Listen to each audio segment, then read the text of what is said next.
بنیادی طور پر ہر انسان کے اندر دو قسم کی عادات پائی جاتی ہیں۔ بعض عادتیں ایسی ہوتی ہیں جن کو اچھی عادات میں شمار کیا جاتا ہے، اور بعض ایسی ہوتی ہیں کہ جن کو بری عادات میں شمار کیا جاتا ہے۔ اچھی عادتوں کو خصائل سے تعبیر کیا جاتا ہے اور بری عادتوں کو رذائل سے تعبیر کیا جاتا ہے۔ تو ہمیں شریعت نے خصائل کو اپنانے کا حکم دیا ہے اور رذائل سے بچنے کی تاکید کی ہے۔ کچھ عادات ایسی ہوتی ہیں کہ جن کو معاشرتی طور پر بری عادات تصور کیا جاتا ہے، ضروری نہیں کہ وہ شریعت کی نظر میں بھی بری عادات ہوں۔ مثال کے طور پہ ہمارے معاشرے میں جو ضرورت سے زیادہ پڑھے لکھے لوگ اور اپنے آپ کو دنیا کے عظیم ترین انسانوں میں شمار کرنے والا طبقہ، ان کے سامنے اگر آپ ہاتھوں سے توڑ کر کوئی چیز کھائیں گے تو ان کی نظر میں یہ بری عادت ہے، بری چیز ہے۔ تو ضروری نہیں کہ جس کو لوگ برا سمجھتے ہوں وہ شریعت کی نظر میں بھی برا ہو۔ ہاں، البتہ یہ ضروری ہے کہ جس کو شریعت برا سمجھتی ہے وہ لوگوں کی نظر میں بھی برا ہو۔ بات سمجھ میں آ رہی ہے کہ نہیں آ رہی؟ یعنی جس کو لوگ برا سمجھ رہے ہیں ضروری نہیں کہ وہ شریعت کی نظر میں بھی بری عادت ہو، لیکن جو عادت شریعت کی نظر میں بری عادت ہے اس کو چھوڑنا ہر کسی کی ذمہ داری ہے۔ گزشتہ نشست میں چونکہ میں نے سود کے حوالے سے کچھ گزارشات آپ حضرات کی خدمت میں عرض کی تھی۔ سود کا تعلق بھی چونکہ لین دین کے معاملات کے ساتھ ہے اور اس کا تعلق مال کے ساتھ ہے، پیسے کے ساتھ ہے، تو اس لیے میں نے آج کی نشست میں یہ مناسب سمجھا کہ جو مال اللہ تعالیٰ نے ہمیں عطا فرمایا ہے اس کو خرچ کرنے کے کیا فوائد اور کیا برکات ہیں، اور اس کو مال کو خرچ نہ کرنے کی شریعت کی نظر میں اس کا کیا حکم ہے، اس عنوان پر میں نے چند گزارشات آپ حضرات کی خدمت میں عرض کرنا ہے۔ تو جیسا کہ میں نے آغاز گفتگو میں عرض کیا کہ بعض چیزیں ایسی ہیں جن کا تعلق رذائل کے ساتھ ہے، بری عادتوں کے ساتھ، اور بعض ایسی ہیں جن کا خصائل کے ساتھ ہے، یعنی اچھی عادتوں کے ساتھ۔ اب مال کے حوالے سے بھی دو قسم کی عادتیں فطرتاً طبیعت کے اندر موجود ہیں۔ ایک ہے بخل جسے ہم کنجوسی کہتے ہیں، اور ایک ہے سخاوت جسے ہم مال کو خرچ کرنے والے کو سخی کے الفاظ سے تعبیر کرتے ہیں، یا مال خرچ کرنے کے عمل کو ہم سخاوت کے ساتھ تعبیر کرتے ہیں۔ شریعت مطہرہ نے سخاوت کو پسند فرمایا ہے اور بخل یعنی کنجوسی کی مذمت کو بیان کیا ہے۔ اللہ کے رسول صلی اللہ تعالی علیہ وسلم ارشاد فرماتے ہیں کہ جو بخیل آدمی ہوتا ہے وہ تین چیزوں سے دور ہو جاتا ہے اور ایک چیز کے قریب ہو جاتا ہے۔ تین چیزیں کون سی ہیں جن سے وہ دور ہو جاتا ہے؟ فرمایا کہ بخیل آدمی اللہ سے دور ہو جاتا ہے، بخیل آدمی لوگوں سے دور ہو جاتا ہے، بخیل آدمی جنت سے دور ہو جاتا ہے، اور بخیل آدمی جہنم کے قریب ہو جاتا ہے، اللہ سے دور ہو جاتا ہے۔ یعنی مال کی محبت جب دل کے اندر آ جاتی ہے تو یہ دل کو مردہ کر دیتی ہے، ختم کر دیتی ہے، پھر نیک کام کرنے کی صلاحیت جو ہے وہ انسان کے اندر سے آہستہ آہستہ ختم ہونا شروع ہو جاتی ہے۔ چنانچہ حضرت شاہ ولی اللہ محدث دہلوی رحمۃ اللہ تعالی علیہ وہ ارشاد فرماتے ہیں کہ مال کو خرچ کرنے سے دو باتیں انسان کو حاصل ہوتی ہیں۔ ایک تو تہذیب نفس۔ تہذیب نفس کا معنی یہ ہے کہ انسان کا نفس مال کی محبت سے پاک ہو جاتا ہے مال کو خرچ کرنے کی وجہ سے، اور وہ اس درجے پر پہنچ جاتا ہے کہ وہ اپنے آپ کو اللہ کے حضور پیش کر سکے۔ اور دوسری بات وہ ارشاد فرماتے ہیں کہ مال کو خرچ کرنے کا دوسرا فائدہ یہ حاصل ہوتا ہے کہ ایک انسان دوسرے انسان کی خدمت میں لگ جاتا ہے۔ دیکھیں اللہ تعالیٰ نے اس دنیا کے نظام کو اسباب کے ماتحت کر دیا ہے۔ اب ہمیں بھوک لگتی ہے تو سبب کیا ہے اس بھوک کو مٹانے کا کہ ہم کھانا کھا لیں، بھوک مٹ جاتی ہے۔ پیاس لگتی ہے تو اس پیاس کو مٹانے کا بجھانے کا سبب کیا ہے کہ ہم پانی پی لیں، پیاس بجھ جاتی ہے۔ خدا نہ خواستہ کوئی بیمار ہو جاتا ہے تو اس بیماری کو دور کرنے کا سبب کیا ہے کہ ہم ڈاکٹر کے پاس جاتے ہیں، دوا لیتے ہیں، دوا کھاتے ہیں، ہمیں اس بیماری سے شفا حاصل ہو جاتی ہے۔ تو اللہ تعالیٰ نے اس پوری کی پوری دنیا کے نظام کو اسباب کے ماتحت کر دیا ہے، بلکہ یوں کہیں کہ پوری کائنات کے نظام کو اسباب کے ماتحت کر دیا ہے۔ لیکن یہ بات ذہن نشین فرما لیجئے گا کہ اسباب کو پیدا کرنے والے بھی اللہ ہیں۔ اب در حقیقت کھانا کھانے سے بھوک نہیں مٹتی، کھانے کے اندر اللہ پاک نے یہ تاثیر رکھ دی ہے کہ وہ ہماری بھوک کو مٹا دے۔ اگر اللہ تعالیٰ کھانے کے اندر سے یہ تاثیر ختم کر لیں تو آپ ایک چھوڑ 100 روٹیاں کھا لیں، بھوک نہیں مٹے گی۔ پانی کے اندر اللہ نے یہ تاثیر رکھ دی ہے کہ جب انسان اس کو پیے گا تو اس کی پیاس بجھ جائے گی۔ اگر اللہ تعالیٰ اس تاثیر کو ہی ختم کر دیں تو آپ پورے کے پورے کنویں کو منہ لگا کے پانی پی جائیں لیکن پیاس نہیں مٹے گی۔ تو جہاں اللہ تعالیٰ نے اس کائنات کے نظام کو اسباب کے ماتحت کیا ہے، وہیں پر اللہ تعالیٰ نے اسباب کے اندر تاثیر بھی پیدا فرما دی ہے۔ تو عرض یہ کر رہا تھا کہ حضرت شاہ ولی اللہ رحمہ اللہ کیا فرماتے ہیں کہ مال کو خرچ کرنے کے 2 فائدے ہوتے ہیں۔ ایک فائدہ تو یہ کہ انسان کا نفس بخل اور کنجوسی جیسی بری عادت سے پاک ہو جاتا ہے اور اس نہج پر پہنچ جاتا ہے کہ وہ اپنے آپ کو اللہ کے حضور پیش کر سکے۔ اور دوسرا فائدہ وہ یہ بیان فرماتے ہیں کہ ایک انسان کو دوسرے انسان کی خدمت کرنے کا موقع مل جاتا ہے۔ ایک آدمی ہے، غریب ہے، اس کے پاس پہننے کو کپڑے نہیں ہیں، ہم دیکھتے ہیں اس کے پاس پہننے کو کپڑے نہیں ہیں، ہم جا کر اسے کپڑے دے دیتے ہیں، تو یہ ایک انسان کے ذریعے سے اللہ تعالیٰ نے دوسرے انسان کی مدد فرمائی۔ لیکن اس کا مطلب ہرگز یہ نہیں ہے کہ اب انسان اللہ سے مانگنا چھوڑ دے اور لوگوں سے مانگنا شروع کر دے۔ مانگنا اللہ سے ہی ہے، پھر اللہ اسباب پیدا فرمائیں گے۔ میں اس کی اکثر ایک مثال دیا کرتا ہوں کہ لوگ یہ کہتے ہیں کہ جی میں صبح سے لے کر شام تک دکان پر بیٹھتا ہوں اور اتنا کاروبار کرتا ہوں اور شام کو اٹھتا ہوں تو میں اتنا پیسہ کما کر اٹھتا ہوں، تو میں ایسے موقع پر ایک مثال یہ ایڈ کیا کرتا ہوں کہ دکان پر جانا روزی کمانے کے لیے یہ سبب ہے، لیکن اسباب کس نے پیدا فرمائے؟ اگر اللہ تعالیٰ دکان پہ کوئی گاہک بھیجے ہی نہ تو پھر کہاں سے کماؤ گے؟ تو گاہک بھیجتا بھی اللہ ہے۔ ماشاءاللہ سارے کے سارے کسی نہ کسی گنجان علاقے کے رہنے والے ہیں۔ میں بسا اوقات پیچھے آبادی میں جانا ہوتا ہے، مجھے بڑی حیرانگی ہوتی ہے اور اللہ تعالیٰ کی ذات کے اوپر میرا ایمان الحمدللہ مزید بڑھ جاتا ہے کہ ایک ہی لائن میں 4 5 6 جنرل سٹور ہیں، اس کے پاس بھی وہی چیز ہے، اس کے پاس بھی وہی چیز ہے، اس کے پاس بھی وہی چیز ہے، لیکن سب کو اللہ پاک روزی دے رہے ہیں۔ کچھ گاہک پہلے والی دکان پر جاتے ہیں، کچھ دوسرے والی دکان پر جاتے ہیں، کچھ تیسرے والی پر جاتے ہیں۔ یہ اللہ کی شان ہے، اللہ کا بنایا ہوا نظام ہے۔ تو بڑی حیرانگی اور بڑا تعجب ہوتا ہے کہ 6 لوگ ایک ہی جگہ پر ایک ہی کام کر رہے ہیں، ایک ہی دکان کھول کر بیٹھے ہوئے ہیں، ایک جیسا مال سب نے رکھا ہوا ہے، وہی گولیاں، ٹافیاں، چینی، دالیں، مرچیں، گھی، تیل، سب کچھ رکھا ہوا ہے، لیکن سب کو اللہ روزی دے رہا ہے۔ میرا دل چاہتا ہے کہ میرے دل کے اندر اللہ یہ بات ڈال دیتے ہیں کہ بھائی میں آپ سے نہیں، میں آپ سے جا کر خریدوں۔ ان کے دل کے اندر اللہ یہ بات ڈال دیتے ہیں کہ نہیں میں آپ سے نہیں، میں آپ سے جا کر خریدوں۔ تو یہ اللہ کا بنایا ہوا نظام ہے۔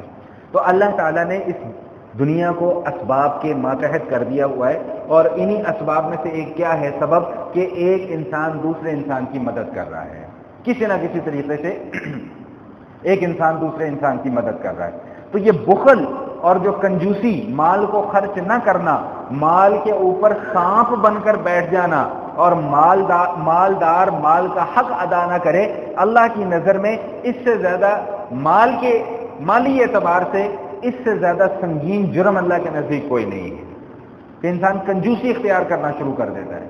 میں نے عرض کیا کہ کنجوسی کی وجہ سے انسان کا دل مردہ ہو جاتا ہے، نیک اعمال کرنے کی صلاحیت انسان کے دل کے اندر سے ختم ہو جاتی ہے۔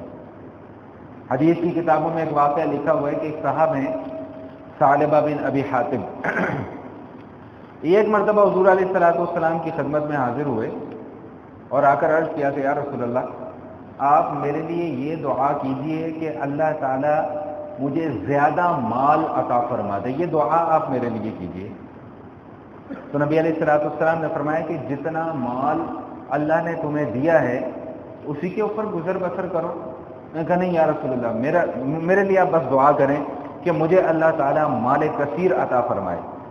نبی علیہ السلام نے پھر اسے ترغیب دی کہ کیا تم اس بات کو پسند نہیں کرتے کہ تمہارا طرز زندگی وہی ہو جو تمہارے نبی کا طرز زندگی ہے؟ پھر فرمایا کہ اگر اللہ چاہیں تو سونے اور چاندی کے پہاڑ میرے ساتھ چلیں، لیکن میں اس بات کو پسند نہیں کرتا، تو کیا تم اپنے نبی والا طرز زندگی نہیں اپنانا چاہو گے؟ میں نے کہا نہیں یا رسول اللہ، آپ پھر بھی میرے لیے آپ دعا کریں کہ اللہ مجھے مال کثیر عطا فرمائے۔ تو آقا علیہ السلام نے ثعلبہ بن ابی حاتم کے لیے دعا فرمائی، اللہم ارزق ثعلبہ مالا، کہ اللہ ثعلبہ کو مال عطا فرما۔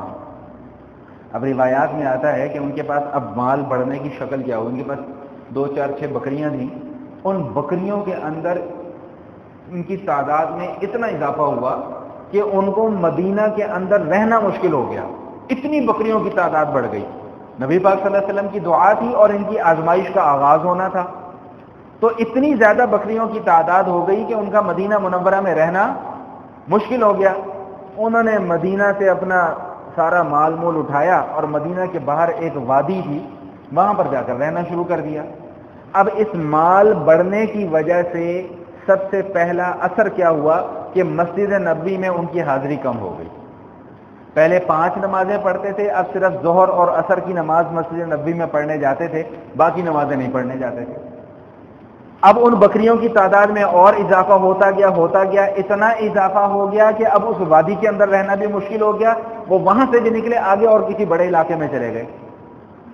اب کیا ہوتا تھا؟ اب یہ ہوتا تھا، ہاں جب تک مدینہ میں تھے تو نمازوں کے اندر حاضری کم ہو گئی، ظہر اور عصر کی حاضری ہو گئی۔ جب اس وادی کے اندر چلے گئے تو اب صرف جمعے کے جمعے حاضری ہو رہی ہے، اور جب اس وادی سے نکل کر آگے چلے گئے تو وہ جمعے والی حاضری بھی ختم ہو گئی۔ تو یہ مال کی محبت انسان کو اس نہج تک لے جاتی ہے۔ اب ادھر سے زکوٰۃ کا حکم نازل ہو گیا کہ جو مالدار اہل ایمان ہیں، مومنین ہیں، مسلمان ہیں، وہ زکوٰۃ ادا کریں۔ نبی علیہ السلام نے 2 لوگوں کو ان کے پاس بھیجا، ثعلبہ کے پاس، کہ آپ کے پاس تو بڑا مال ہو گیا ہے، تو یہ زکوٰۃ کا حکم نازل ہوا ہے، زکوٰۃ ادا کریں۔ تو وہ ثعلبہ کہنے لگے کہ یہ تو سیدھا ٹیکس ہے، آپ جاؤ پہلے اور لوگوں سے وصول کر کے آؤ، میں جب تک تھوڑا سا سوچ وچار کرتا ہوں۔ اور جب یہ نبی علیہ السلام سے دعا کروا رہے تھے کہ یا اللہ مجھے مال چاہیے، تو حضور علیہ السلام نے ان کو فرمایا تھا کہ پھر جب مال آ جائے تو پھر مال کا حق بھی ادا کرنا پڑے گا۔ تو انہوں نے بڑا پکا وعدہ کیا، یا رسول اللہ مجھے اگر مال مل گیا تو میں اس کا حق بھی ادا کروں گا، صدقہ کروں گا، خیرات کروں گا، غریبوں کی مدد کروں گا، بڑے دعوے کیے۔ اب جب زکوٰۃ وصول کرنے کے لیے بھیجا، کہتے بھائی یہ تو سیدھا ٹیکس ہے، میں تو نہیں دیتا، جاؤ اور لوگوں سے وصول کر کے لے کے آؤ، میں پھر سوچ وچار کروں گا۔ وہ حضرات گئے، باقی لوگوں سے وصول کر کے پھر ثعلبہ کے پاس آ گئے، کہا نہیں مجھے نہیں سمجھ میں آتا، تم جاؤ، میں نہیں دیتا۔ ادھر جب ثعلبہ کا یہ کام، یہ حرکت ان کی نبی علیہ السلام کی خدمت میں پیش کی جاتی ہے کہ یا رسول اللہ نے تو یہ جواب دیا، ادھر سورہ توبہ کی آیات نازل ہو جاتی ہیں قرآن کریم کی، وَمِنْهُمْ مَنْ عَاهَدَ اللَّهَ لَئِنْ آتَانَا مِنْ فَضْلِهِ لَنَصَّدَّقَنَّ وَلَنَكُونَنَّ مِنَ الصَّالِحِينَ، کہ بعض لوگ ایسے ہوتے ہیں کہ وہ بڑا عہد اور پیمان کرتے ہیں کہ جب ہمارے پاس مال آئے گا تو ہم خوب صدقہ کیا کریں گے، ہم خوب خیرات کیا کریں گے، لیکن فلما آتاہم من فضلہ بخلوا بہ وتولوا وہم معرضون، جب اللہ تعالیٰ ان کو اپنے فضل سے مال عطا فرما دیتے ہیں تو پھر وہ بخل اور کنجوسی کرنا شروع کر دیتے ہیں۔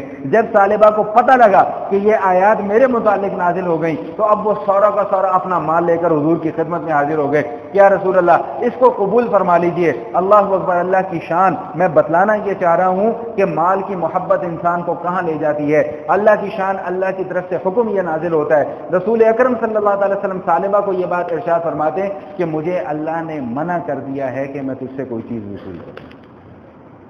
یہ انجام ہے مال کی محبت کا۔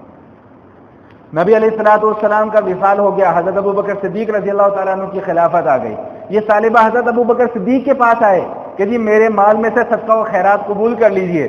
فرمایا کہ جب حضور علیہ الصلوۃ والسلام نے نہیں قبول کیا تو میں کیسے کر دوں. حضرت ابوبکر صدیق رضی اللہ تعالیٰ عنہ کی وفات ہو گئی، حضرت عمر رضی اللہ تعالیٰ عنہ کا زمانہ آ گیا، پھر اپنا مال لے کر آ گئے.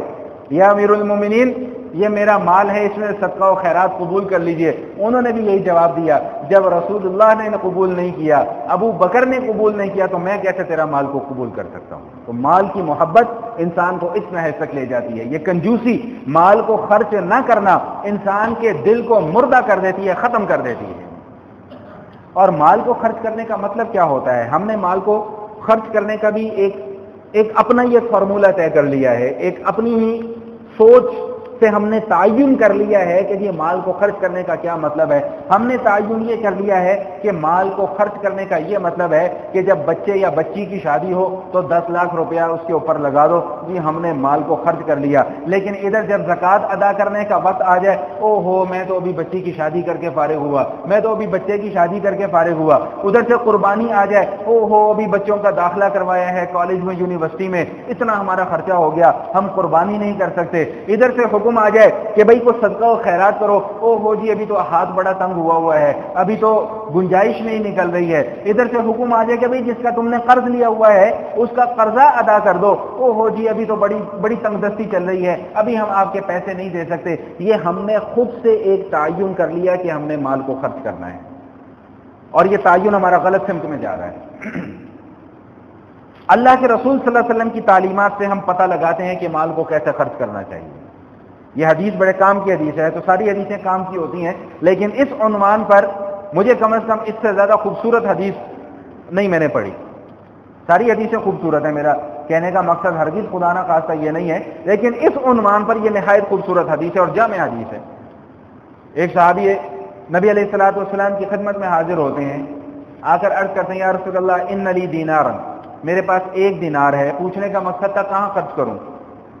1 دینار ہے، 1 دینار کا کیا مصرف ہو سکتا ہے، کہاں خرچ کیا جا سکتا ہے.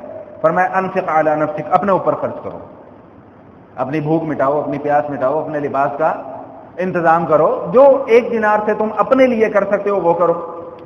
اچھا ان صحابی نے اگلا سوال کیا یا رسول اللہ ان لی دینارین، میرے پاس 2 دینار ہیں. فرمایا انفق لاہلک، اپنے گھر والوں کے اوپر خرچ کرو. پھر اب انہوں نے تیسرا سوال کیا یا رسول اللہ ان لی ثلاثہ، میرے پاس 3 دینار ہیں.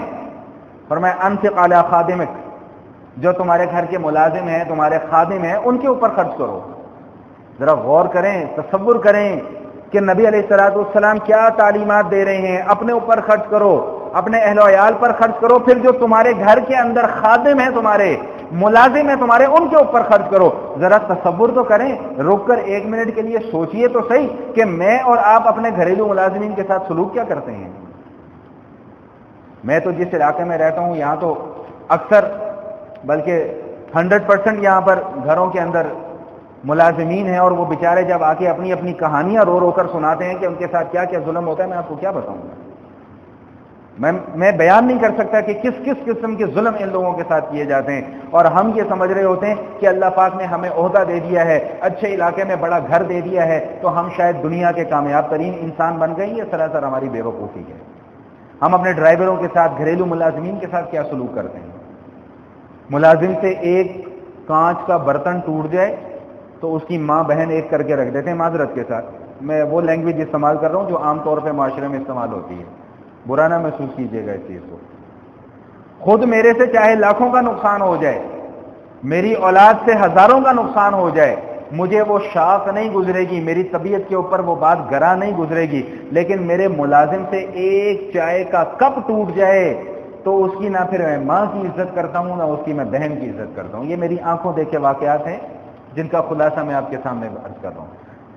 تو نبی علیہ الصلوۃ والسلام کی تعلیمات ملاحظہ فرمائے. کیا ارشاد فرمائے ان لی ثلاثہ، یا رسول اللہ میرے پاس 3 دینار ہیں، کہاں خرچ کروں. فرمایا انفق علی خادمک، اپنے خادم کے اوپر خرچ کرو. پھر وہ آگے چلتے ہیں ان لی 4، میرے پاس 4 دینار ہیں. انفق للوالدین، اپنے والدین کے لیے خرچ کرو.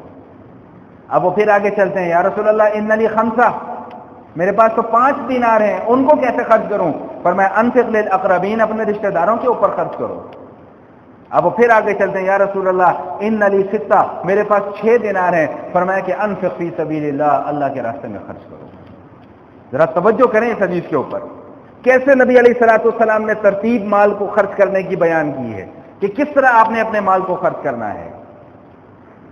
سب سے پہلے آپ کا اپنا حق ہے، آپ کی اپنی جان کا حق ہے، پھر آپ کے بیوی بچوں کا حق ہے، پھر آپ کے ملازمین کا حق ہے، پھر آپ کے والدین کا حق ہے، پھر آپ کے رشتہ داروں کا حق ہے، اور سب سے آخر میں پھر فرمایا کہ اب کچھ بچ جائے تو انفق فی سبیل اللہ، اب وہ باقی جو بچا کچھ ہے اس کو اللہ کے راستے میں خرچ کرو۔ اللہ نے یہ نہیں کہا کہ سب سے پہلے میرے راستے میں خرچ کرو، خود بھوکے رہو، نہیں، پہلے اپنی بھوک مٹاؤ، اپنی بچوں کی ضروریات کو پورا کرو، اپنے ملازمین کی ضروریات کو پورا کرو، اپنے والدین اگر ان کا کوئی اور خدمت گزار نہیں ہے ان کی ضروریات کو پورا کرو، اگر وہ ضرورت مند اور حاجت مند ہیں۔ یہاں پر یہ مسئلہ بھی سماعت فرما لیجیے گا، اگر والدین قسم پرسی کی حالت میں ہیں، ان کا کوئی ذریعہ معاش نہیں ہے، کوئی آمدن نہیں ہے ان کی، وہ خود بیٹھ کر کھا نہیں سکتے، تو پھر اولاد کے اوپر فرض ہے کہ وہ اپنے ماں باپ کی خدمت کرے۔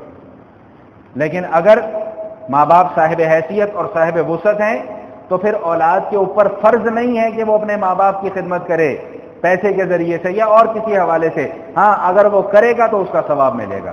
مسئلہ سمجھ لیجئے گا، اس کو کسی اور سینس میں نہ لے کے جائے گا کہ میں ماں باپ کی خدمت سے منع کر رہا ہوں، میں مسئلہ بتا رہا ہوں، شریعت کا قانون آپ کو بتا رہا ہوں۔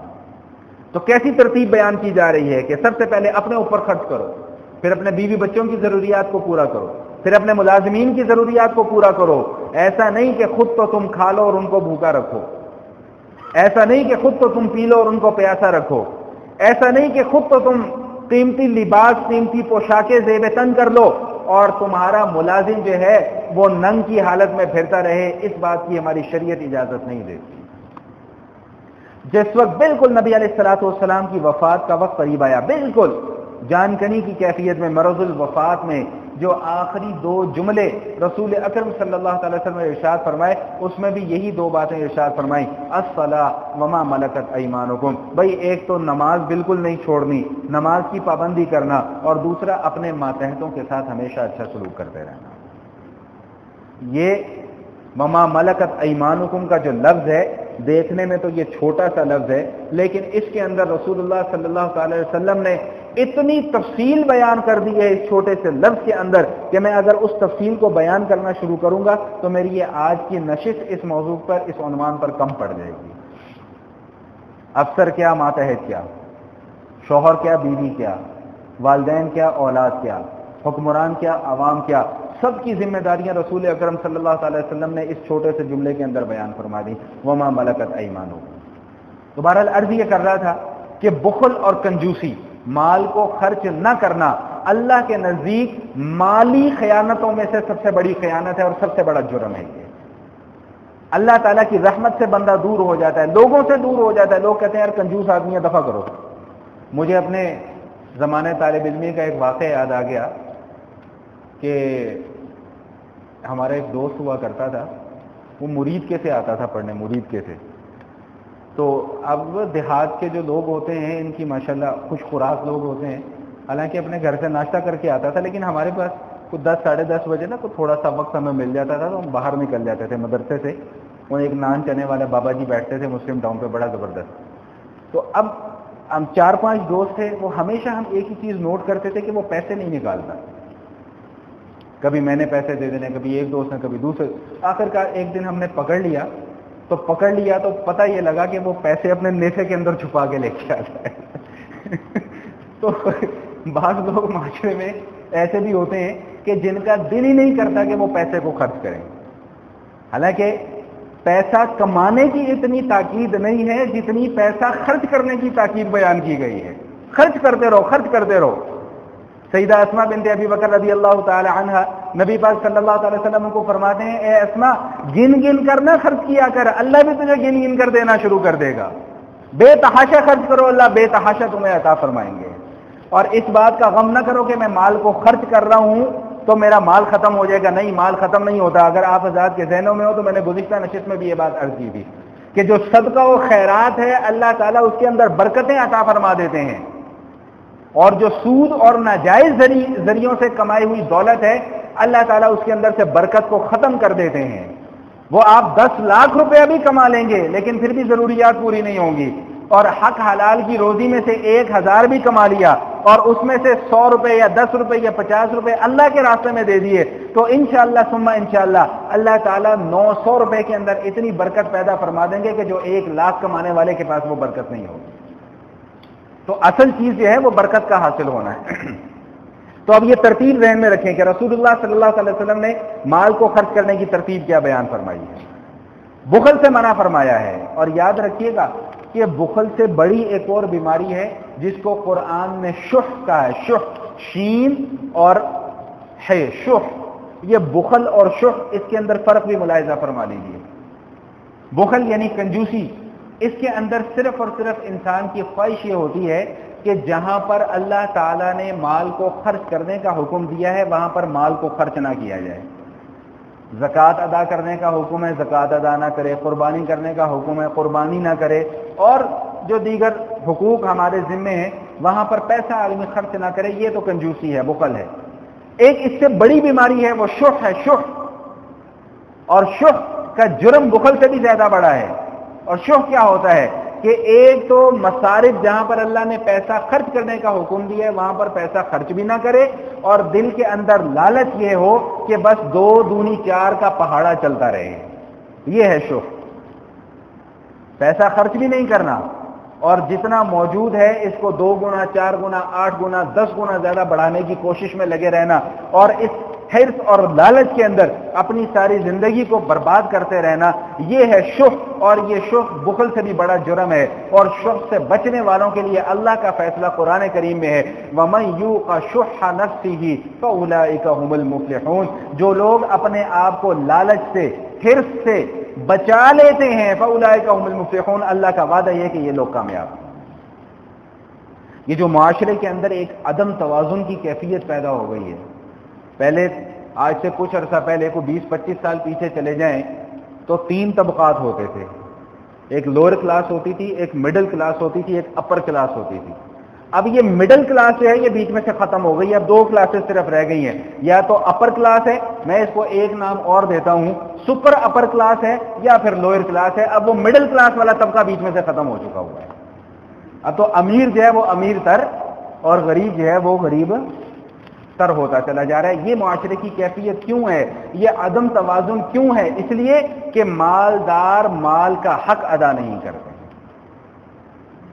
مجھے یاد پڑتا ہے شاید 1-2 سال پہلے میں نے زکوٰۃ کے عنوان پر ایک بیان کیا تھا، اور اس میں نے ایک آرٹیکل پڑھا تھا، اس کا حوالہ آپ حضرات کو دیا تھا. حوالہ اس وقت میرے ذہن میں نہیں ہے، یہ 2-3 سال پہلے کی بات ہے.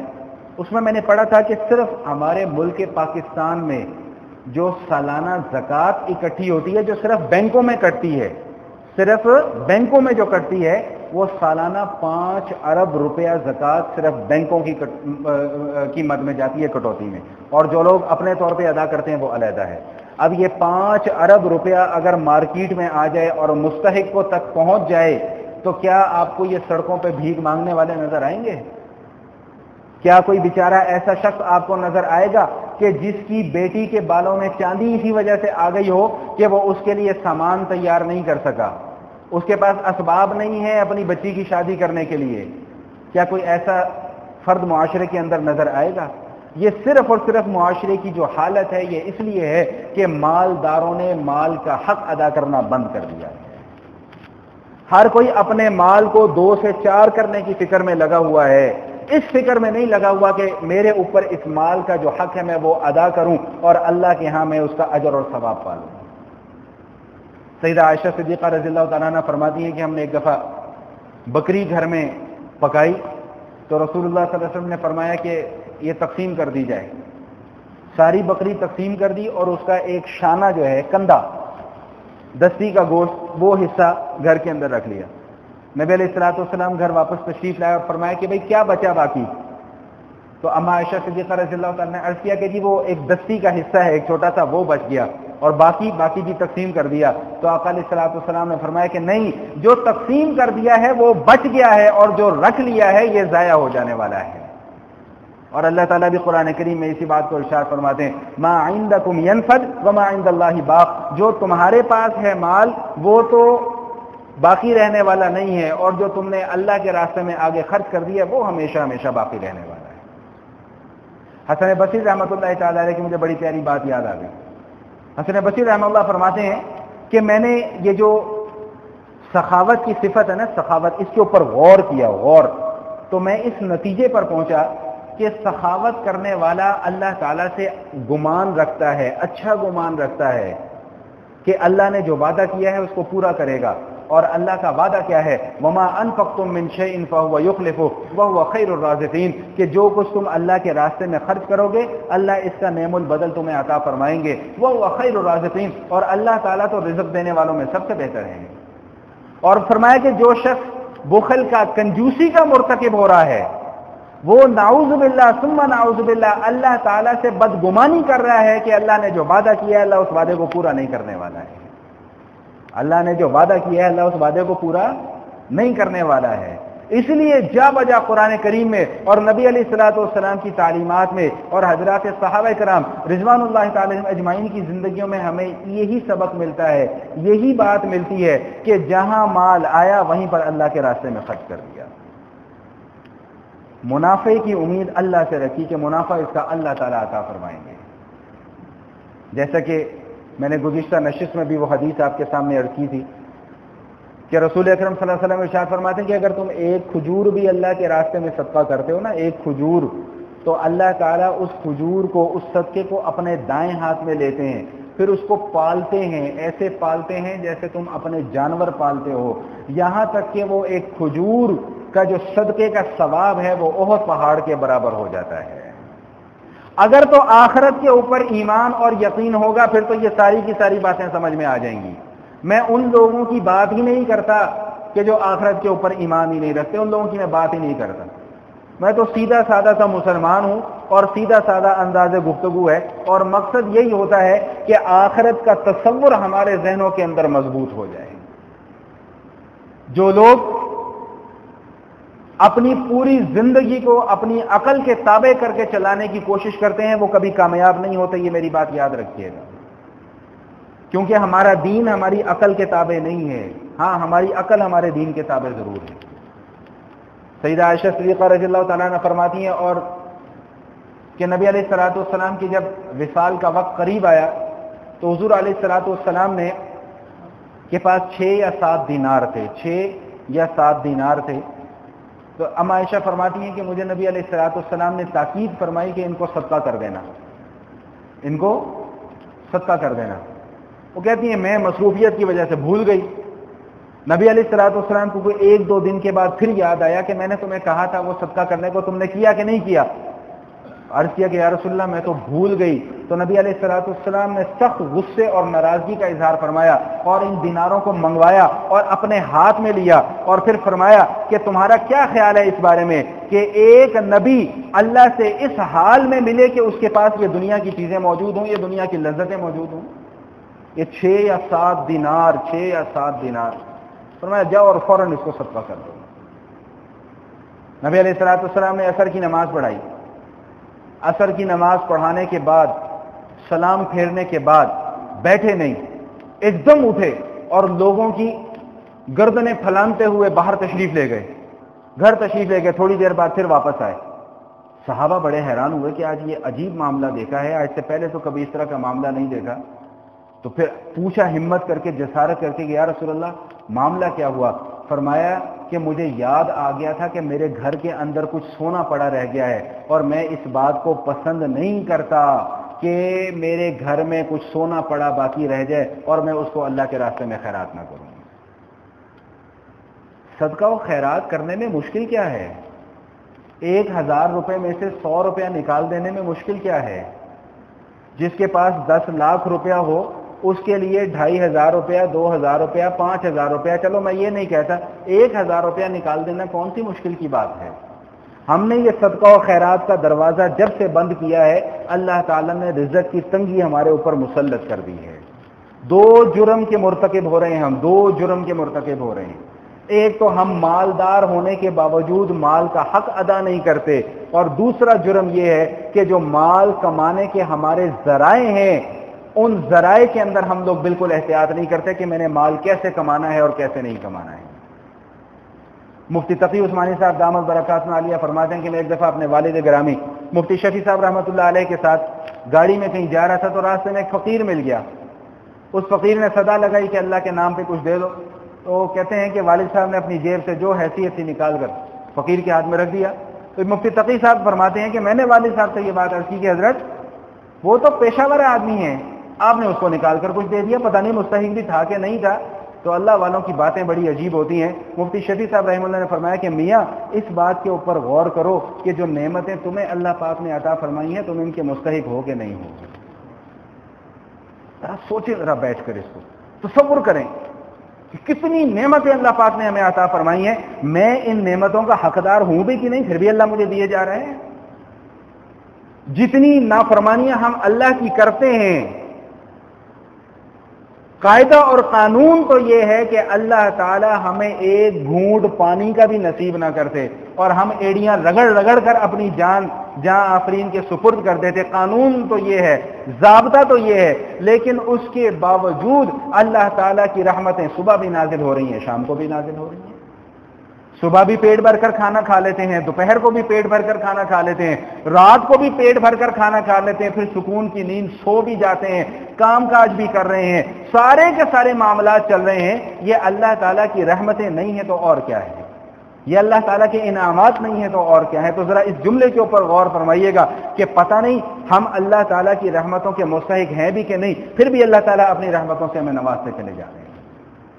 تو وَأَنفِقُوا مِمَّا رَزَقْنَاكُمْ مِنْ قَبْلِ أَنْ يَأْتِيَ أَحَدَكُمُ الْمَوْتُ فَيَقُولُ رَبِّ لَوْلَا أَخَّرْتَنِي إِلَىٰ أَجَلٍ قَرِيبٍ فَأَصَّدَّقَ وَأَكُن مِّنَ الصَّالِحِينَ۔ اے اللہ کے بندو، جو کچھ ہم نے تمہیں مال دیا ہے اس میں سے خرچ کرو۔ قرآن کریم میں جہاں بھی مال کو دینے کا ذکر آیا وہاں پہ اللہ نے یہی جملہ استعمال فرمایا، ہم نے جو تمہیں دیا، ہم نے جو تمہیں دیا، میں نے جو تمہیں دیا۔ اللہ بار بار مال کی نسبت اپنی طرف فرماتے ہیں کہ میں نے یہ تمہیں دیا ہے، ہم نے تمہیں دیا ہے۔ کہیں تمہارے ذہنوں کے اندر یہ بات نہ بیٹھ جائے کہ جتنی محنت میں کر رہا ہوں، جو مال میں کما رہا ہوں، یہ تو میری اپنی محنت کی کمائی ہے، اس میں کسی کا حق کیوں آ جائے گا؟ اللہ نے اس اعتراض کو سرے سے ہی ختم کر دیا کہ تمہاری اپنی محنت کی کمائی نہیں ہے، یہ ہماری مہربانی ہے کہ ہم تمہیں مال کمانے کے قابل کر دیتے ہیں۔ یہ ہماری مہربانی ہے کہ ہم تمہاری دکان کے اوپر گاہک کو بھیج دیتے ہیں، یہ ہماری مہربانی ہے کہ ہم تمہارے کلینک کے اوپر مریض کو بھیج دیتے ہیں۔ ہم نہ بھیجیں تو تم کہاں سے پیسہ کماؤ گے؟ کس کو بیچو گے؟ دیواروں کو بیچو گے اپنی چیزیں؟ ہواؤں کو بیچو گے اپنی چیزیں؟ نہیں، یہ اللہ کی مہربانی ہے۔ اسی کو فرمایا کہ وَأَنفِقُوا مِمَّا رَزَقْنَاكُمْ، خرچ کرو جو کچھ ہم نے تمہیں دیا ہے۔ کما کر خرچ کرنے کا حکم نہیں دیا، فرمایا خرچ کرو جو کچھ ہم نے تمہیں دیا ہے۔ کب سے پہلے کس وقت سے پہلے؟ من قبل ان یاتی احدکم الموت، اس سے پہلے کہ تم میں سے کسی کو موت نہ آ جائے۔ اور جب موت آ گئی تو دنیا کے معاملات کی کہانی ختم، وہاں پہ فل سٹاپ لگ جائے گا، بس اب دنیا کے معاملات یہاں پر ختم۔ کل کو یہ بندہ اللہ کے حضور حاضر ہوگا، عرض کرے گا رب لولا اخرتنی الی اجل قریب فاصدق واکن من الصالحین، یا اللہ مجھے تھوڑی سی مہلت اور دے دیتا، میں پھر بڑے اچھے کام کر کے آتا ہوں۔ تو یہ جو اس سے پہلے جو وقت ملا یہ مہلت نہیں تھی، تھوڑی سی اور مل جاتی اس میں بھی نہیں کرنا تھا، پھر اللہ سے جا کر گلہ کرنا تھا، یا اللہ تھوڑا سا ٹائم اور مل جاتا۔ یہ تو بالکل ایسی ہی مثال ہے کہ جیسے کہ ایک طالب علم امتحان گاہ میں جا کر بیٹھے، تیاری کوئی نہیں کی ہوئی، 3 گھنٹے کا وقت ہے، 3 گھنٹے کا وقت گزر گیا، ایک لفظ نہیں لکھ سکا، ایگزامینر آتا ہے، وہ پرچہ اس سے چھین لیتا ہے۔ اس وقت طالب علم یہ کہے کہ جی حضور مجھے تھوڑا سا وقت اور دے دیجئے، میں پرچہ مکمل کر کے آپ کو دے دیتا ہوں، تو اس وقت ایگزامینر کیا کہے گا؟ یہ جو پہلے 3 گھنٹے تمہیں دیے اس میں کیا تم جھک مار رہے تھے؟ تو یہی بات معاملہ ہمارے ساتھ ہے کہ وہاں پر جا کر بندہ اللہ سے کہے گا کہ اللہ تھوڑا سا ٹائم اور، تو اللہ وہاں پر یہی بات ارشاد فرمائیں گے جو پہلے اتنا وقت دیا اس میں تم لوگوں نے کیا کیا۔ وَأَنفِقُوا مِمَّا رَزَقْنَاكُمْ، اللہ کے راستے میں خرچ کرو جتنا تمہارے سے ہو سکتا ہے، اور گن کر خرچ نہ کرو۔ ایک حدیث قدسی کا مفہوم ہے کہ اللہ کے رسول صلی اللہ علیہ وسلم ارشاد فرماتے ہیں کہ اللہ یہ ارشاد فرماتے ہیں کہ اے ابن آدم، حساب لگا کر خرچ نہ کیا کر، میں بھی تجھے حساب کر کے دینا شروع کر دوں گا۔ بغیر حساب کتاب کے خرچ کیا کر، واللہ یرزق من یشاء بغیر حساب، میں بھی تجھے بغیر حساب کتاب کے دینا شروع کر دوں گا۔ بس ایک چھوٹی سی بات عرض کر کے میں اپنی بات مکمل کر رہا ہوں۔ میرے پھپھا قاری بشیر صاحب رحمۃ اللہ علیہ جو اس مسجد کے بانی امام تھے، میری چونکہ ساری زندگی یہیں پر گزری ہے، انہی کی گود میں نے پرورش پائی ہے، تو ان کی ایک عادت مجھے بڑی پسند تھی، اور کچھ تھوڑے سے جراثیم وہ میرے اندر بھی منتقل ہو گئے، الحمدللہ، تحدیث بن نعمت کے طور پہ بات عرض کر۔ ان کی جیب میں پیسے ہوتے تھے یا نہیں ہوتے تھے یہ میں نہیں جانتا، کہاں سے آتے تھے، کیسے آتے تھے، یہ بھی میں نہیں جانتا۔ 35 سال انہوں نے اس مسجد کی خدمت کی، لیکن ایک اتنا سا ٹکڑا بھی زمین کا جو ہے وہ نہیں خرید سکے یہاں پر۔ میں نے یہ جملہ اس لیے کہا ہے کہ یہ جو میں نے بات کہی تھی نا کہ پیسے کہاں سے آتے تھے کہاں سے نہیں، کسی کے ذہن میں کوئی وسوسہ نہ آ جائے، اس لیے میں نے یہ بات بیچ میں جملہ موترجہ کے طور پہ عرض کر دی۔ لیکن ان کا ایک معمول یہ تھا، میں نے ان سے یہ سیکھا اور میں نے اس چیز کو بہت فائدہ حاصل کیا۔ جب جیب میں ہاتھ ڈالو، پیسے نکلے، 5 آئے، 10 آئے، 20 آئے، 50 آئے، 100 آئے، نکال کر پکڑا دو۔ کوئی گھر پر مانگنے کے لیے آ گیا، جو کچھ گھر کے اندر پڑا ہوا ہے اور کچھ نہیں، ایک سیب پڑا ہوا ہے وہی اٹھا کے دے دو۔ یہ ہمارے نبی علیہ الصلوۃ والسلام کی تعلیمات بھی یہی ہیں۔ حضور علیہ الصلوۃ والسلام فرماتے ہیں کہ اگر مانگنے والا سائل تمہارے پاس گھوڑے پر بھی سوار ہو کر آ جائے تو اس کو خالی ہاتھ نہ لوٹاؤ۔ ہاں، وہ علیحدہ بات ہے کہ ایک آدمی صاحب حیثیت ہے، اس کا مانگنا شریعت کی نظر میں جرم ہے۔ رسول اللہ صلی اللہ علیہ وسلم نے 3 باتیں ارشاد فرمائی ہیں۔ فرمایا کہ میں اللہ کی قسم کھا کر یہ بات کہتا ہوں کہ صدقہ و خیرات کرنے سے مال کم نہیں ہوتا۔ دوسری بات، میں قسم کھا کر یہ بات کہتا ہوں کہ اگر کسی کے اوپر ظلم اور زیادتی کی جائے اور وہ صرف اللہ کی رضا کی خاطر اس کو برداشت کرے اور صبر کرے، اللہ تعالیٰ اس کی عزت بڑھا دیتے ہیں۔ اور تیسری بات حضور فرماتے ہیں کہ میں قسم کھا کے یہ بات کہتا ہوں کہ جو آدمی صرف اپنے مال کو بڑھانے کے لیے لوگوں سے مانگنے کا دروازہ کھول لیتا ہے، اللہ تعالیٰ اس کے اوپر فقر کا دروازہ کھول دیتے ہیں۔ وہ ساری زندگی فقیر ہی رہے گا، وہ ساری زندگی اسی طرح لوگوں سے مانگتا ہی رہے گا۔ اللہ تعالیٰ سے یہ دعا کریں کہ اللہ تعالیٰ ہمیں دینے والوں میں سے بنائے، اللہ تعالیٰ ہمیں صرف اپنے سے مانگنے والا بنائے، مخلوق میں سے اللہ تعالیٰ ہمیں کسی کا محتاج نہ بنائے۔ اقول قولی ھذا نستغفر اللہ من کل ذنب ونتوب الیہ۔